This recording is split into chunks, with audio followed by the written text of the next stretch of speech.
নমস্কাৰ মেডিলাইফ নিউজলৈ আপোনাক পুনৰ স্বাগতম জনাইছো আমি মেডিলাইফ নিউজৰ আমি হেল্থ এডুকেশ্যন এষ্ট্ৰলজিৰ বিভিন্ন ভিডিঅ' প্ৰস্তুত কৰোঁ আপোনালোকে আমাৰ চেনেলটো লাইক শ্বেয়াৰ আৰু সাবস্ক্ৰাইব কৰিব নাপাহৰিব আজি আমি এটা সুন্দৰ বিষয় যিটো বিষয় আপোনাৰ অতি প্ৰয়োজন আৰু আপুনি জানাটো অতি আপোনাৰ কাৰণে লাভদায়ক বিষয়টো হ'ল তুলসী মালা আমি দেখো কিছু কিছু লোকে তুলসী মালা পিন্ধে তুলসী মালাৰ পৰা কি লাভ হয় আৰু তুলসী মালা প্ৰত্যেকজন লোকে পিন্ধাটো কিয় প্ৰয়োজন সেই বিষয়ে আমি আলোচনা কৰিম আলোচনা কৰাৰ আগতে আপোনাক অনুৰোধ জনাও আমি দ্য ইনষ্টিটিউট অফ এণ্টাৰপ্ৰেনাৰশ্বিপ ডেভেলপমেণ্টৰ ফালৰ পৰা আমি বিনামূলীয়াকৈ এণ্টাৰপ্ৰেনাৰশ্বিপ ডেভেলপমেণ্টৰ কাৰণে প্ৰশিক্ষণ প্ৰদান কৰা কৰিছে এই ট্ৰেইনিংটো আপুনি ঘৰৰ পৰাই ল'ব পাৰিব ডিষ্টেঞ্চ লেভেলত বা অনলাইন লেভেলত ল'ব পাৰিব আপুনি যদি আমাৰ সৈতে যোগাযোগ কৰে তেতিয়াহ'লে আপুনি এই কোৰ্চটো ল'ব পাৰিব ঘৰৰ পৰাই সম্পূৰ্ণ বিনামূলীয়াকৈ আহক আজি আমি বিষয়টো আৰম্ভ কৰোঁ যিসকল লোক তুলসী মালা ধাৰণ কৰে এই লোকসকলৰ শাৰীৰিক মানসিক আৰু বৌদ্ধিক ইয়াৰ স্বাভাৱিক উন্নতি হয় যদি মই এজন শিশুৰ কথা কওঁ এজন শিশুৱে যদি তুলসী মালা পিন্ধে শিশুজনে শিক্ষাৰ কাৰ্যত মনোবৃত্তি শিক্ষাৰ কাৰ্যৰ যি তেওঁৰ আগ্ৰহ বৃদ্ধি পায় প্ৰতিটো কথাই স্মৰণ শক্তি বৃদ্ধি পায় আৰু সকলো লোকক বয়োজ্যেষ্ঠক তেওঁৰ সন্মান আৰু স্থিৰ মনৰ হৈ থাকে এই তুলসী মালা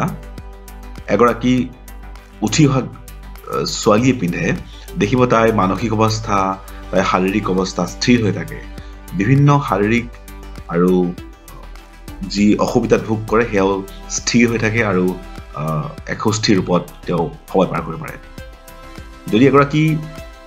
বিবাহিতা মহিলাই তুলসী মালা পিন্ধে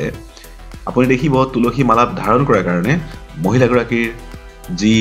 শাৰীৰিক সমস্যা দূৰ হয় মানসিকভাৱে তেওঁ খুব সুস্থিৰ হৈ থাকে সকলো দায়িত্ব পালন কৰিবলৈ তেওঁ এক স্থিৰ বুদ্ধি হৈ থাকে ৰাতিপুৱা সোনকালে শুই উঠে আৰু ঘৰুৱা যি সামাজিক দায়িত্ব সামাজিক দায়িত্ব সকলো তেওঁ নিপুণ হৈ পৰে আৰু মানুহৰ আস্থা লাভো কৰে এজন ব্যক্তি যেতিয়া তুলসী মালা ধাৰণ কৰে তেতিয়া তেওঁ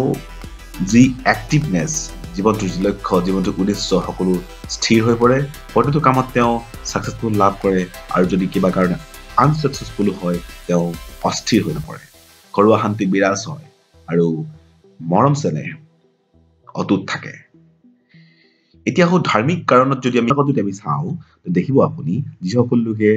তুলসী মালা ধাৰণ কৰে তেওঁলোকে ধৰ্মতত্ত্বভাৱে প্ৰভুৰ যথেষ্ট প্ৰিয় হয় অতি সোনকালে তেওঁলোকৰ যি তপস্যা তেওঁলোকৰ যি আৰাধনা ছাকচেছফুল হয় আৰু তেওঁ যি গুৰু দায়িত্ব লয় সেয়াও তেওঁলোকে সুচাৰুৰূপে পৰিচালনা কৰিব পাৰে ইয়াৰ উপৰি তুলসী মালা ধাৰণ কৰা লোকসকল মৃত্যুৰ পিছতো তেওঁলোকৰ আত্মাই স্থিৰতা লাভ কৰে পৰমাত্মাৰ সৈতে মিলিত হোৱাৰ সৌভাগ্য লাভ কৰে এইটো নামৰ ধৰ্ম বিশ্বাসত উল্লেখ আছে গতিকে তুলসী মালা যদি আপুনি ধৰ্মীয় তত্ত্ববিলাক নাচাওঁ যদি আমি ধাৰণ কৰোঁ তেতিয়া দেখিব আপুনি শাৰীৰিক মানসিক আৰু আত্মাৰ এক অতি সুমধুৰ সুখানুভূতি আপুনি লাভ কৰিব গতিকে বন্ধুসকল যদি আপুনি সময় পায় বা আপুনি মাজে সময়ে তুলসী মালা ধাৰণ কৰিব প্ৰভুৰ ওচৰত আপুনি সেৱা সৎকাৰ কৰাৰ উপৰিও যদি আপুনি দিনটোৰ অধিক সময় তুলসী মালা ধাৰণ কৰি দেখিব আপোনাৰ জীৱনত এক সুন্দৰ সুখ অনুভূতি আপুনি লাভ কৰিছে